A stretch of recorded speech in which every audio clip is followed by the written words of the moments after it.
ಈರುಳ್ಳಿ ಪಕೋಡ ಅಂದರೆ ಯಾರಿಗಿಷ್ಟ ಆಗಲ್ಲ ಹೇಳಿ. ದೊಡ್ಡವರಿಂದ ಚಿಕ್ಕವ್ರ ತನಕ ತುಂಬ ಇಷ್ಟಪಟ್ಟು ತಿಂತಾರೆ.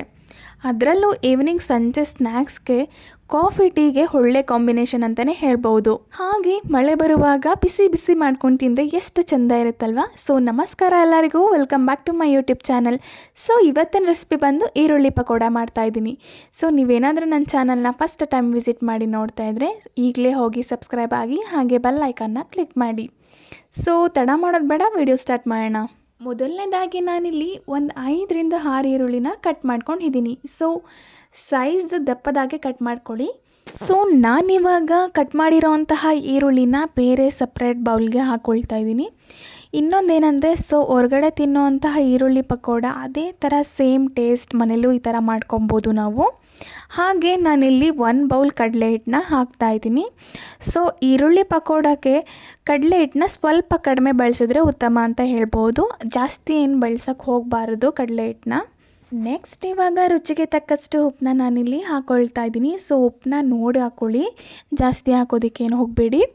ಹಾಗೆ ಖಾರದ ಪುಡಿನ ನಾನಿಲ್ಲಿ ಆ್ಯಡ್ ಮಾಡ್ಕೊಳ್ತಾ ಇದ್ದೀನಿ. ಹಾಗೆ ಸ್ವಲ್ಪ ಚಿಟಕಿ ಸೋಡಾನ ನಾವು ಹಾಕೊಳ್ಳೋಣ. ಸೊ ಸೋಡಾ ಜಾಸ್ತಿ ಉಪಯೋಗಿಸ್ಬೇಡಿ. ಹಾಗೆ ಸ್ವಲ್ಪ ಕರ್ಬೇವಿನ ಸೊಪ್ಪನ್ನ ಹಾಕ್ಕೊಂಡು ನಾನಿಲ್ಲಿ ಇವಾಗ ಮಿಕ್ಸ್ ಮಾಡ್ಕೊಳ್ತಾ ಇದ್ದೀನಿ. ಸೊ ನೀರಾಗಿ ಹಾಕೋದಕ್ಕಿಂತ ಮುಂಚೆನೇ ಈ ಥರ ಮಿಕ್ಸ್ ಮಾಡ್ಕೊಳ್ಳಿ ಎಲ್ಲದಕ್ಕೂ. ಸೊ ಮಿಕ್ಸ್ ಮಾಡ್ಕೊಂಡು ಆದಮೇಲೆ ಬೇಕಾದರೆ ನೀರು ಹಾಕಿ ಕಲಿಸ್ಕೋಬೋದು ನಾವು. ಈಗ ಡ್ರೈಯಲ್ಲಿ ಮಿಕ್ಸ್ ಮಾಡ್ಕೊಂಡಿದ್ದಾಯಿತು. ಈಗ ನಾವು ನೀರು ಹಾಕಿ ಮಿಕ್ಸ್ ಮಾಡ್ಕೊಳ್ಳೋಣ.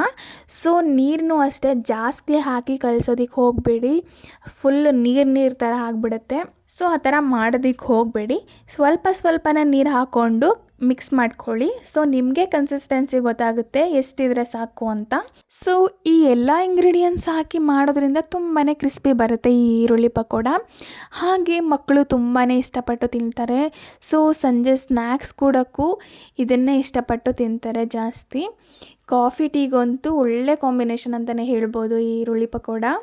ಹಾಗೆ ನಾನಿಲ್ಲಿ ಎಣ್ಣೆನ ಕಾಯಿಸ್ಕೊಂಡು ಆ ಈರುಳ್ಳಿ ಪಕೋಡನ ಬಿಟ್ಕೊಳ್ತಾ ಇದ್ದೀನಿ ಎಣ್ಣೆ ಒಳಗೆ. ಸೊ ನೀವೇ ನೋಡ್ಬೋದು ಈರುಳ್ಳಿ ಪಕೋಡನ ಎಷ್ಟು ಬೇಯಿಸಬೇಕು ಅಂದರೆ ಸ್ವಲ್ಪ ಜಾಸ್ತಿನೇ ಬೇಯಿಸಬೇಕು. ಜಾಸ್ತಿ ಬೇಯಿಸಿದಷ್ಟು ತಿನ್ನೋದಕ್ಕೆ ತುಂಬಾ ಚೆನ್ನಾಗಿರುತ್ತೆ ಅಂತಲೇ ಹೇಳ್ಬೋದು. ಸೊ ಹಾಗಂತ ನೀವು ಜಾಸ್ತಿ ಎಣ್ಣೆಯಲ್ಲಿ ಕರಿಯೋದಕ್ಕೆ ಹೋಗಬೇಡಿ.